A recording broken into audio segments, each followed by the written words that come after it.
I feel like the boys here don't believe me. That breaks my heart. I want you to trust me, okay? You don't believe me that there's a dragon inside every woman? I will prove it to you. Are you ready? There's no zipper. Okay. I'll let you prove it to yourself. Tomorrow, when you leave your girl, okay, and you're saying goodbye at the door, here's what you want to do. You want to look deep into her eyes. This is great, because to her, she'll be like, oh my God, he's mesmerized by me. This is amazing.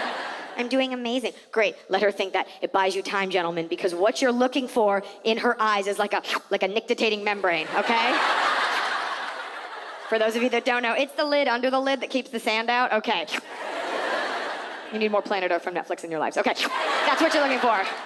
If you want to see the dragon come out on its own, just prolong your goodbye, because that dragon's coming out. Nothing you can do about it. Just take a little bit longer. Be like, all right, well, I have your number, right? Let me make sure it's in my phone. Okay, great, you have my number. Bye.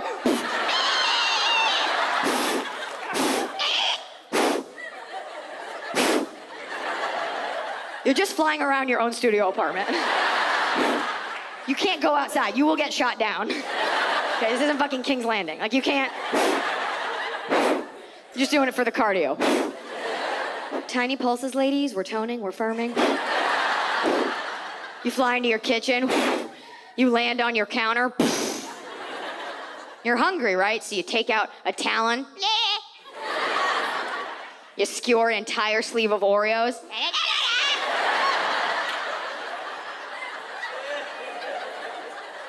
You toast it.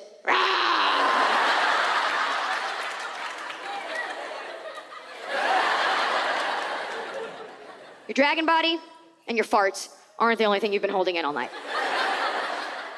You've also been holding in your intentions. We have this really nasty habit in our society of labeling women very cruel and unfair things when they express their desire for very normal things. Monogamy, exclusivity, a relationship, a family, babies, right? We like to call them desperate, sad, psychos, baby crazy. Well, I've been married for 6 years. She already wants a kid. I'm a fuck man. They can't get me. It's very normal to want these things. And we like to chastise women for this. And so as women, sometimes we don't speak our truth. So you go on a first date and a guy says to you, do you want to have kids? And you say no, or I don't know, when you do know, because you don't want to what? Scare him off. By the way, if you're the kind of woman that doesn't want kids, you're still a woman. This joke's just not about you. Wait your turn, okay? Another, by the way. Gentlemen, you ask a girl if she wants to have kids, and she says yes, it doesn't necessarily mean with you.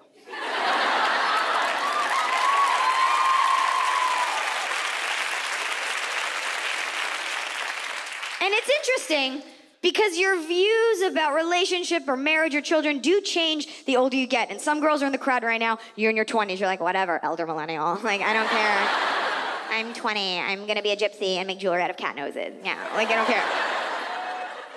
And I get it, and that's totally fair, because I was like that at one point. And society tells you the same thing over and over. They say, how old are you? And you're like, I'm 23. They're like, oh my God, you have so much time. And you do, but not much. So,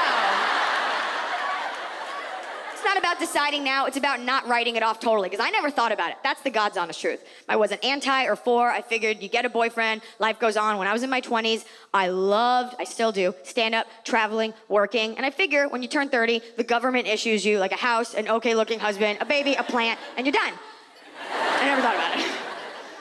And it's interesting because my reaction to children, and I don't know how many kids I want. I don't want like a Duggar situation, but maybe one cool baby, I don't know. I'd be in the airport in my 20s and I'd hear a baby cry. And all the women around me would be like, oh my God, it's a child. I'd be like, oh my God, don't sit by me. Like, that's all. Get it away. And it's interesting because I never thought about it. It changes slightly, the chemistry, the way you think about it. I was in the airport the other day and there was a baby there. And the baby made a big mistake. Because that baby let a chubby baby leg hang from his blankie.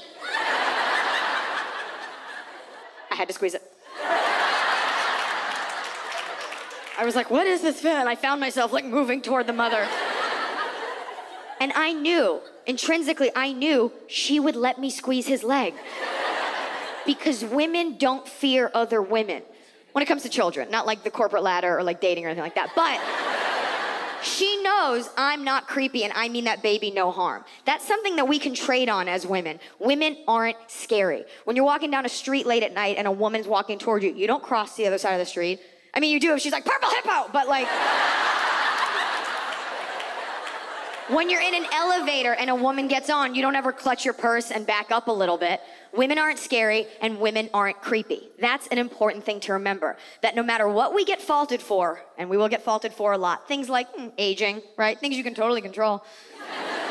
No matter how much weight you gain, no matter how many wrinkles you get, no matter how opinionated you are, no matter what you become as a woman, women are always welcome around public parks and children's birthday parties.